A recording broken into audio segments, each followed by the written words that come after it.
Hello YouTube, it's me again, and this is the Thrice Read Tag. Now this tag was made by the lovely ladies over at Thrice Read. I will try to remember to link their blog down below, but they are a WordPress blog called Thrice Read because it is maintained by three women. So anyway, if you'd like to do this questionnaire, or if you have done this questionnaire, I would highly suggest go back and finding the original post by the ladies and just telling them how much you liked doing it. Anyway, with that said, this is a book tag, and there are a few questions that go along with it, so we'll just get right into it. The first question is, what book defines you as a reader? I generally bounce around from book to book and genre to genre, but my favorites would have to be fantasy novels, especially those with unicorns as the main character. And one of my personal favorites, is Into the Land of the Unicorns, or the Unicorn Chronicles. This is actually the first book in the Unicorn Chronicles, but there you go. There's also another one called the Firebringer Trilogy. I do not own that one. I borrowed it from a friend, but that is also a good one with unicorns as the main characters. Most unique book. There was a book I read several years ago, and I do plan on reading it again now that I've come across it. But I had to stop reading it because I got so angry at one of the characters that I just couldn't carry on with that, because she was just this horrible person. And as from what I've read since, I've never had another book do that to me, make me so angry at one of the characters that I had to put the book down and come back to it later. And that book it's an older book, and it's also got a title about unicorns, but there's nothing about unicorns in the book. But it's called The Truth About Unicorns by Bonnie Jones Reynolds. It's like from the 70s or something. But it's kind of about witch houses and people going crazy and stealing other people's love interests and this, that, and the other thing. It's quite good. I'm going to read it again just to refresh my memory. But there you go. The next question actually relates to this book, and it is, what characters would play the angel and devil on your shoulders? And I believe, like I said, it's been a while since I've read this book, but I believe the character that I got so mad at was Cass, and she would definitely be the devil on my shoulders, telling me to do things that I shouldn't be and just getting angry with her. That would definitely be that. But the angel on my shoulder would quite honestly be Captain America. I don't know if you've ever caught any of the stuff sitting behind me, but I am a Captain America fan, and he has a very straight moral code, which I absolutely was one of the things what I like about him. Okay, the next question, or it's not really a question, but a book that represents each stage of your life: childhood, adolescence, and adulthood.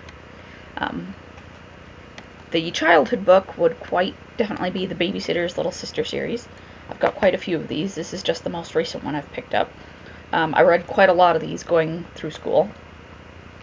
One I don't have with me is called The Face on the Milk Carton, and there is a sequel to that book, but I cannot remember it. Oh, Whatever Happened to Janie, I think is called that one.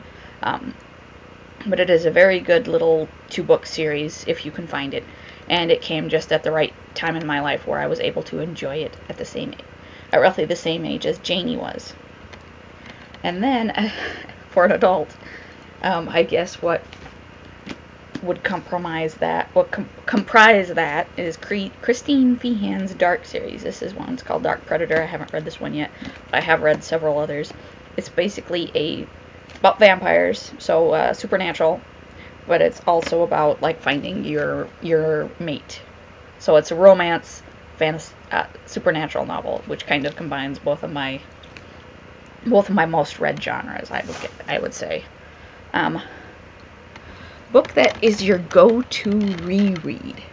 I don't generally reread a whole lot of books, mostly because there are so many books out there to be read that I haven't read. But there are a couple I have actually gone back and read a couple of times. And one of them is my favorites The Unicorn Chronicles, Into the Land of the Unicorns, the 2 books I have. I got this one, and then the next one in the series is called Song of the Wanderer. And I reread this one, so that when I got the Song of the Wanderer, I would be back up to date for that one. There are a couple more series of books that I need to do that with. I just haven't done it yet. And then one that I reread a couple years ago is Danielle Steele's Kaleidoscope. And this one's basically about France, kind of back in the war, World War II, I think. And it's a typical Danielle Steele novel. Most read author. This is kind of a tie because there are 2 that I read a lot of. The first one is Sir Terry Pratchett, and I've got quite a few of his books. I've read quite a few more. I'm working through his Discworld series, and I know he's got a Long Earth series too, but I haven't picked that one up yet. But I've read quite a lot of this series. Not all of them, but I am working on it. He's kind of a comedic writer, and he has passed on now, which is quite sad, but his books are still very good. And the other one I've read quite a lot of is quite different. It is Stephen King, the horror novelist. And this is a book I haven't read by him just yet, but I have read several others. Like I've read Cujo, I've read Carrie, I've read The Girl Who Loved Tom Gordon, Misery. Was a short novel, a short story compilation I read of his. Just several I've read, and several more I've got to read. I've read one of his Dark Tower series, The Song of Susanna, and I've got The Gunslinger, the first one too, that I haven't read yet. So yeah, I'm working through his books too. But yes, those are my most read authors. I cannot speak. What character is most like you? I've got a blog post that I've already written for this, and that's what I'm following. And my answer to this is, my name is Dorothy Gale from Kansas. What is your favorite non-romantic ship? Well, I'm a big fan of The Lord of the Rings, and I love the interaction between Samwise Gamgee and Frodo Baggins. I love how Samwise has always got Frodo's back, and Frodo really appreciates this. I mean, he tells Sam so, not so many words, but you can just see the interplay back and forth that this friendship is going to last forever. And it pretty much does. And the last question is, do you prefer the hero or the villain? And I'm always rooting for the hero. Like I said, one of my favorite, well, the angel on my shoulder is Captain America, so if that is any indication. So yes, anyway, I always root for the hero. And that is the end of this little tag. Like I said, I'll try to put the ladies who started this, their post for this tag down below. I'll try to remember. I can make no promises. And I believe that is it. So thank you for watching, and I'll see you next time. Bye.